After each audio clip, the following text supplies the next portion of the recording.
प्राकृतिक संसाधन में आ जाएगा भूमि, मिट्टी, जल इत्यादि। और मानव में मानव संसाधन आएगा, और ये मानव कृति संसाधन है, मकान, कार्यालय, बस। अब आते हैं प्राकृतिक संसाधन को कितने भागों में बांटा गया है।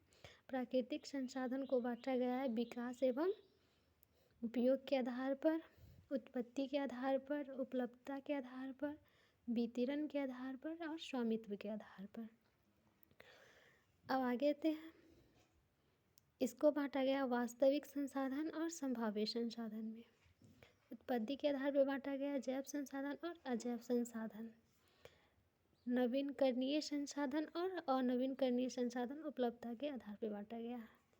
वितरण के आधार पर सर्वत्र उपलब्ध संसाधन और स्थानीय संसाधन, और स्वामित्व पर बांटा गया है 3 भागों में, निजी संसाधन, राष्ट्रीय संसाधन और अंतर्राष्ट्रीय संसाधन। अब आते हैं वास्तविक संसाधन किसे कहते हैं। वैसे संसाधन जिसकी मात्रा ज्ञात हो तथा इन संसाधन को उपलब्ध तकनीक की सहायता से वर्तमान समय में उपयोग किया जा रहा होता है, उसे वास्तविक संसाधन कहते हैं। जैसे ऑस्ट्रेलिया का सोना, झारखंड का अभ्रक, मध्य प्रदेश का मैग्नीज आदि। अब आते हैं संभाव्य संसाधन। वैसे संसाधन जिसकी मात्रा ज्ञात नहीं हुई हो तथा वर्तमान समय में नहीं किया जा रहा है होता है, इस संसाधन का उपयोग भविष्य में करने का संभावना होता है, उसे संभाव्य संसाधन कहते हैं। जैसे केरल में मिलने वाली थोरियम तथा लद्दाख में पाए जाने वाले यूरेनियम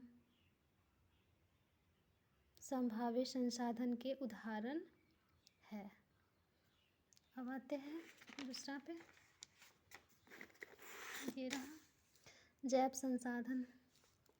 वैसे वस्तु जो सजीव हो उसे जैव संसाधन कहते हैं। जैसे पेड़ पौधा, वन, जंतु। अजैव संसाधन, वैसे संसाधन जो निर्जीव हो उसे अजैव संसाधन कहते हैं। जैसे खनिज, चट्टान, मिट्टी, नदी, मकान आदि। नवीनकरणीय, वैसे संसाधन जिसकी पुनः पूर्ति दोबारा से उसको पूरा किया जा सके उसे नवीनकरणीय संसाधन कहते हैं। ठीक है, जैसे एग्जाम्पल देखिए, सूर्य की किरण, पवन, जल आदि। अनवीनकरणीय संसाधन, वैसे संसाधन जिसका पुनः पूर्ति नहीं किया जा सके उसे नवीनकरणीय संसाधन कहते हैं। जैसे लोहा, कोयला, पेट्रोलियम आदि।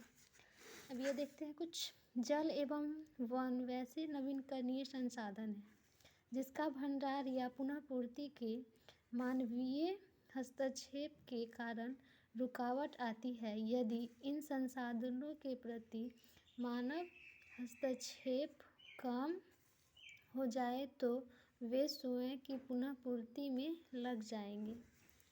अब आते हैं सर्वत्र उपलब्ध संसाधन। प्रकृति में पाए जाने वाले संसाधन, कुछ ऐसे संसाधन जो सभी जगह पाए जाते हैं उसे सर्वत्र उपलब्ध संसाधन कहते हैं। जैसे मिट्टी एवं हवा प्रमुख है इसका उदाहरण। स्थानीय संसाधन, कुछ ऐसे भी संसाधन हैं जो निश्चित स्थान पर ही पाए जाते हैं, उसे स्थानीय संसाधन कहते हैं। जैसे देखते हैं कोडरमा में पाए जाने वाला अभ्रक, जादूगोडा में मिलने वाला यूरेनियम इत्यादि। आते हैं निजी संसाधन। जब कोई प्राकृतिक संसाधन किसी व्यक्ति के स्वामित्व में हो तो उसे निजी संसाधन कहते हैं। जैसे भूमि, तालाब इत्यादि।